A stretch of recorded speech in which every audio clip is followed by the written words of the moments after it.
Way back when, it was renewing acquaintances twice a year with Michael Strahan. Now it's renewing acquaintances with his constituents. That is because Jon Runyan is a United States Congressman from the state of New Jersey in the 3rd District. This is his 2nd term. He gets an opportunity here to try to make change in the way this country is run. And he gave us an opportunity to join him here in D.C. for a day to find out what it's all about.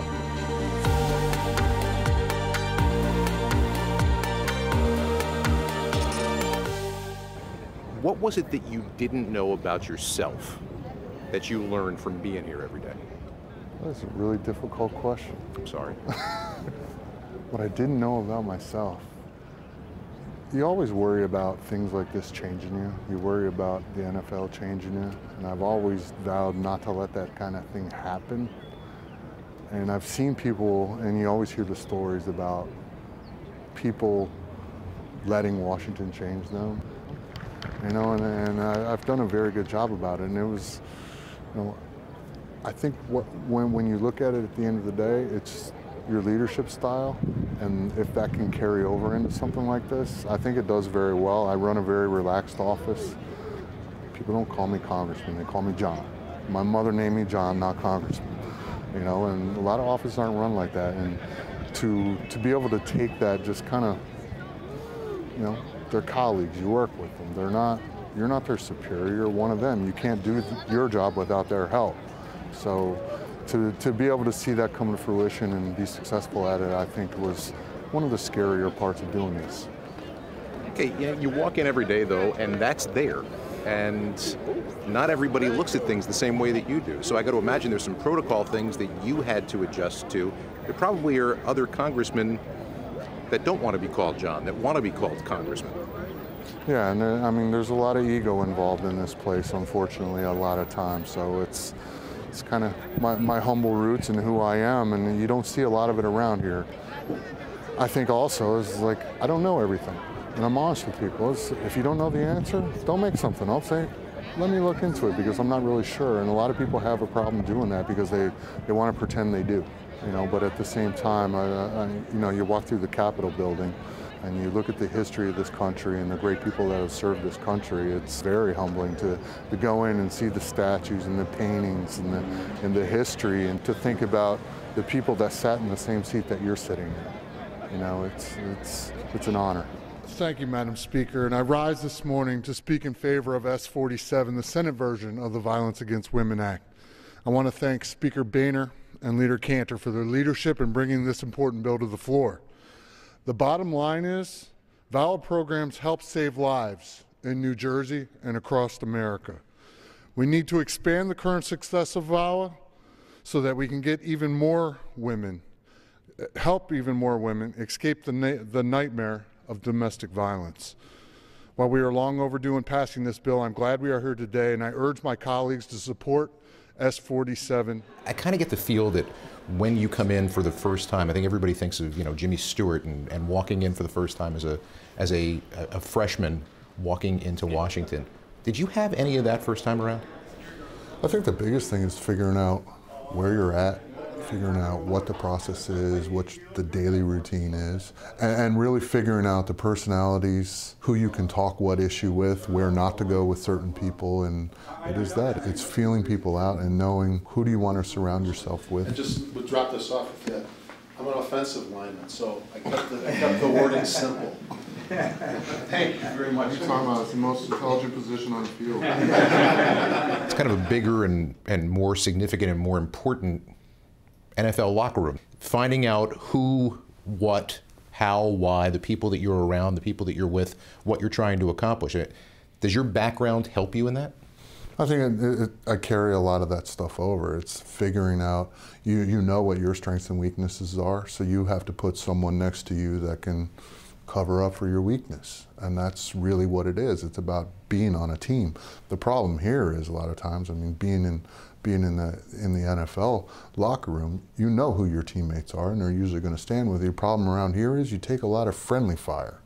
You know, you got guys that are on your team hitting you in the back of the head a lot of times, and that becomes a frustrating part of it. Yeah, we can talk about being able to make a difference to enact change, but someone who had a very successful career as a football player, someone who probably if you wanted to, could have spent time as a broadcaster for probably as long as you wanted to.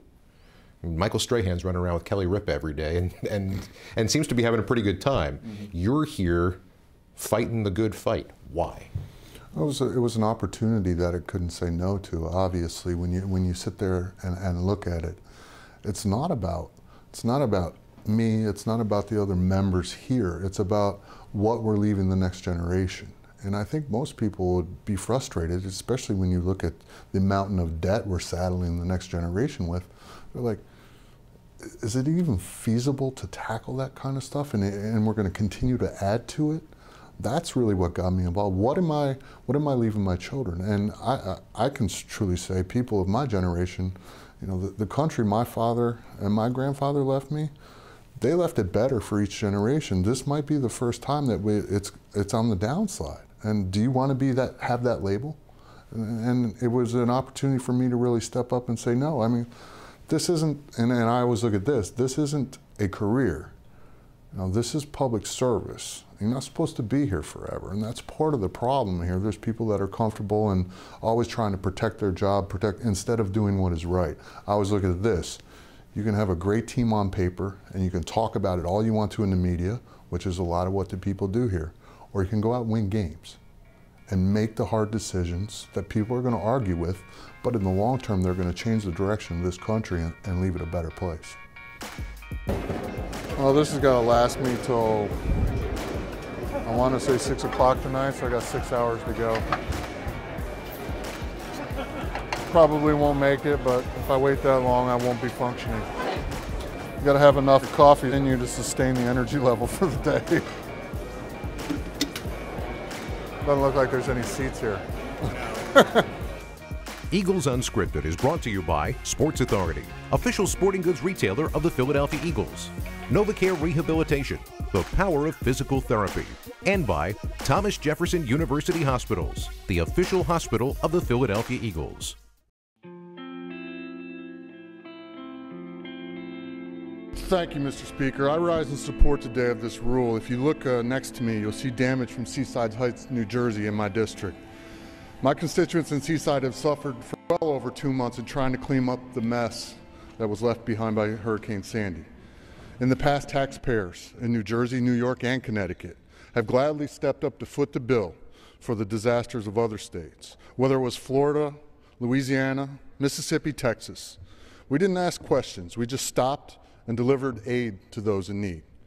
This is important. It is important that members who have been the benefactor of our goodwill in the past remember this generosity when voting today. Part of your district is Ocean County in New Jersey.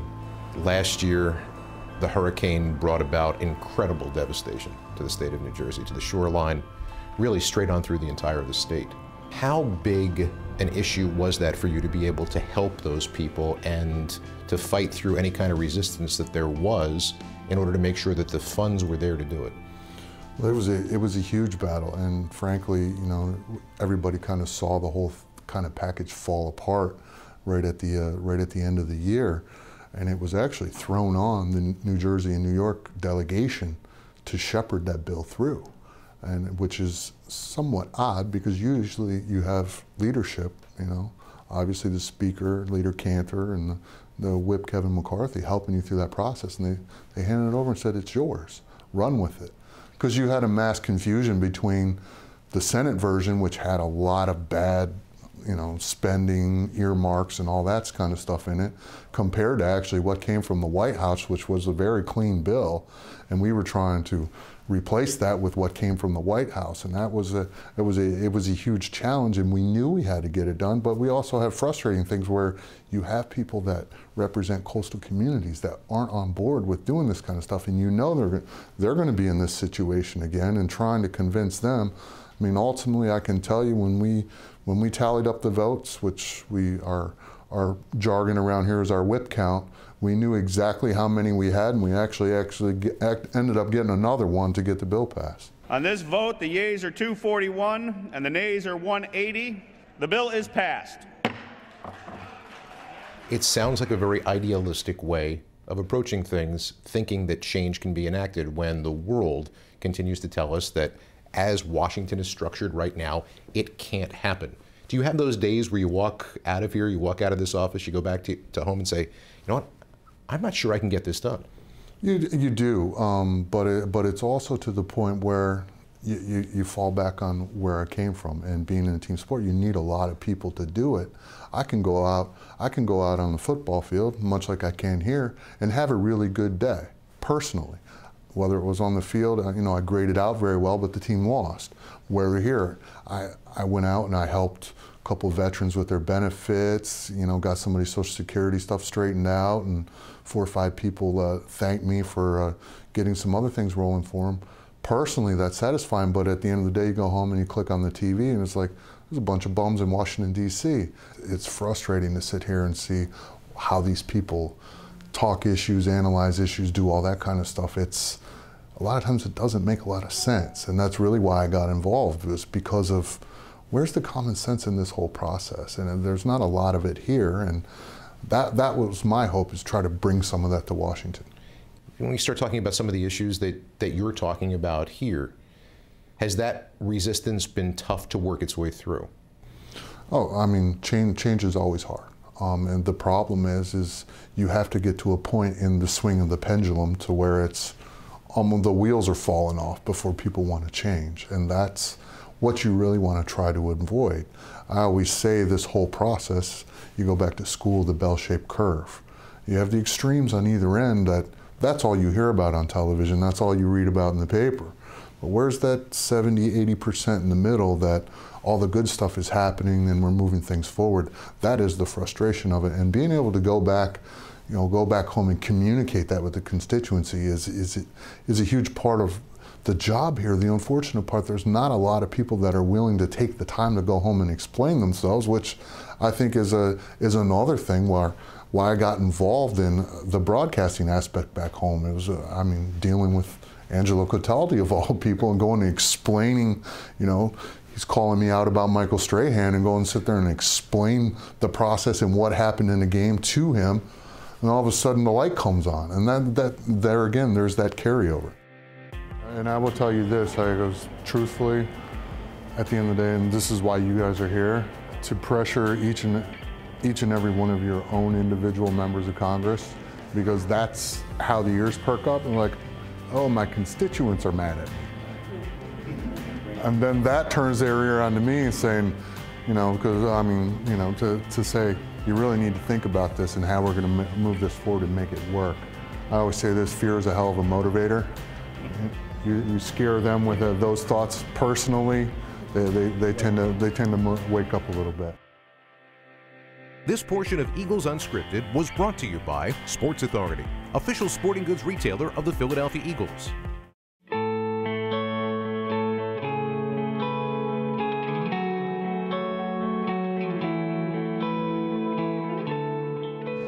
It is a great honor on behalf of the Department of New Jersey VFW Legislative Committee to introduce our recipient of this year's award for Legislator of the Year, and Congressman Jon Runyan.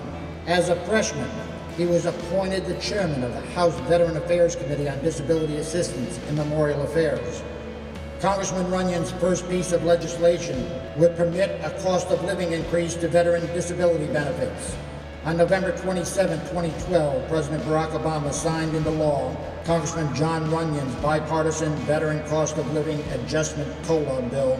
Comrades, it is my pleasure to introduce to you the recipient of our Legislator of the Year Award, Congressman Jon Runyan.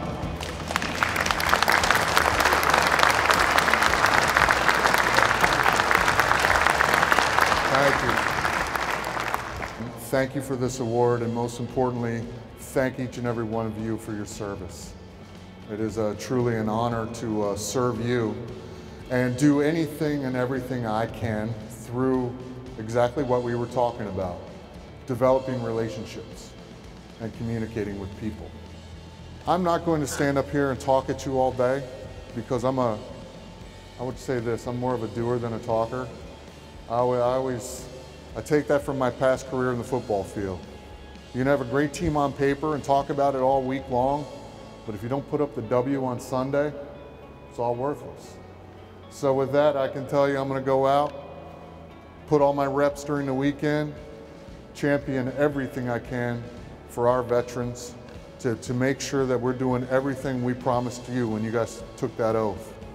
I appreciate your service. God bless all of you, and God bless the United States of America.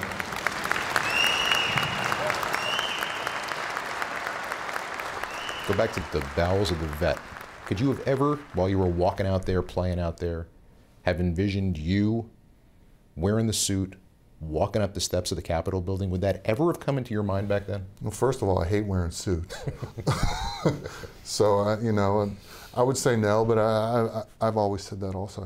You never know what opportunity is going to present itself.